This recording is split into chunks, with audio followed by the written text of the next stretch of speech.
आज हम बात करेंगे एक ऐसे हादसे की जिसने कई परिवारों की दुनिया हमेशा के लिए बदल दी। सऊदी अरब में हुआ एक बस हादसा। ये शायद हेडलाइंस में आया और फिर कहीं खो गया। पर असल में उस दिन हुआ क्या था? चलिए आज इसी कहानी की तह तक जाते हैं और एक-एक करके समझते हैं कि आखिर हुआ क्या। 40 से ज्यादा सोचिए। बस एक पल में 40 से ज्यादा जिंदगियां हमेशा के लिए बदल गईं। ये सिर्फ एक नंबर नहीं है ना? ये वो लोग थे, उनकी कहानियां थीं जो बस एक सफर पर निकले थे। ये आंकड़ा ही अपने आप में इस हादसे की भयावहता को बयां करता है। तो चलिए शुरू से शुरू करते हैं। सबसे पहले ये समझते हैं कि ये हादसा असल में था क्या। वो बेसिक बातें, वो बुनियाद जिससे इस पूरी कहानी को हम समझ पाएंगे। तो हुआ कुछ यूं। एक पैसेंजर बस थी जिसमें कई तीर्थयात्री सवार थे। ये बस सऊदी अरब में एक पुल पर एक भयानक हादसे का शिकार हो गई। मतलब एक सफर जो आस्था और उम्मीद के साथ शुरू हुआ था, वो एक पल में एक त्रासदी में तब्दील हो गया। तो ये जो चार बातें हैं ना, कौन, क्या, कहां और कब, यही इस पूरी घटना की बुनियाद है। ठीक है, तो अब सबसे बड़ा सवाल, ये सब हुआ कैसे? मतलब एक मामूली सा सफर देखते ही देखते इतने बड़े हादसे में कैसे बदल गया? चलिए अब जरा उन आखिरी कुछ मिनटों पर नजर डालते हैं कि हुआ क्या था।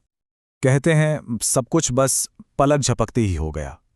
बस पुल के पास पहुंच ही रही थी कि अचानक ड्राइवर का कंट्रोल गाड़ी से चला गया और बस सीधे पुल से टकरा गई। और टक्कर कोई मामूली नहीं थी, इतनी जबरदस्त थी कि बस पलट गई और फिर उसमें आग लग गई। आप सोच सकते हैं चारों तरफ कैसी अफरा तफरी मची होगी। फौरन इमरजेंसी सेवाओं को वहां भेजा गया। वहां जो अधिकारी सबसे पहले पहुंचे थे, उनके एक बयान से उस मंजर की भयावहता का अंदाजा लगता है। उन्होंने कहा, वो एक भयानक दृश्य था। हमारी सबसे पहली कोशिश बस किसी भी तरह पीड़ितों तक पहुंचना थी। मतलब इससे समझ आता है कि उस वक्त हालात कितने कितने ज्यादा मुश्किल रहे होंगे। तो जब भी ऐसा कोई हादसा होता है तो दो चीजें बहुत जरूरी हो जाती हैं। एक, फौरन क्या एक्शन लिया गया, और दूसरा, ये पता लगाना कि ऐसा हुआ क्यों, ताकि आगे से रोका जा सके। तो अब हम इसी पर बात करेंगे कि रिस्पॉन्स कैसा था और जांच किस दिशा में आगे बढ़ी। और अब हम आते हैं उस सबसे बड़े सवाल पर जो हर किसी के दिमाग में घूम रहा होगा। आखिर इस हादसे की वजह क्या थी? क्या हुआ था असल में? यही वो सवाल था जिसका जवाब ढूंढने में सारी जांच एजेंसियां लग गईं। देखिए, जांच किसी एक चीज पर फोकस नहीं थी। कई एंगल से इसे देखा जा रहा था।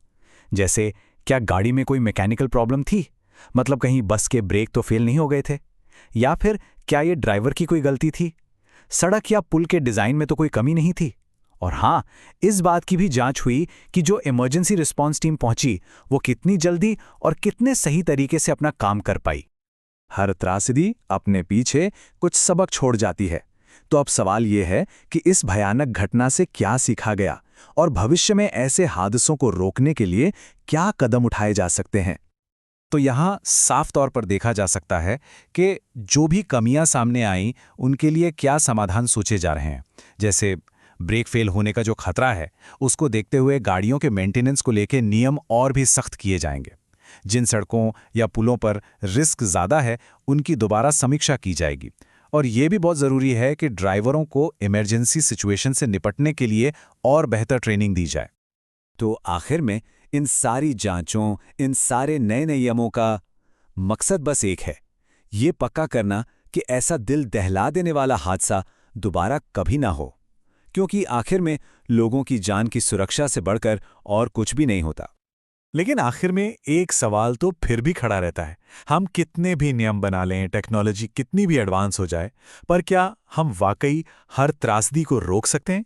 एक ऐसी दुनिया में जहां इंसानी भूल भी होती है और मशीनी खराबी भी। ये एक ऐसा सवाल है जो सोचने पर मजबूर करता है।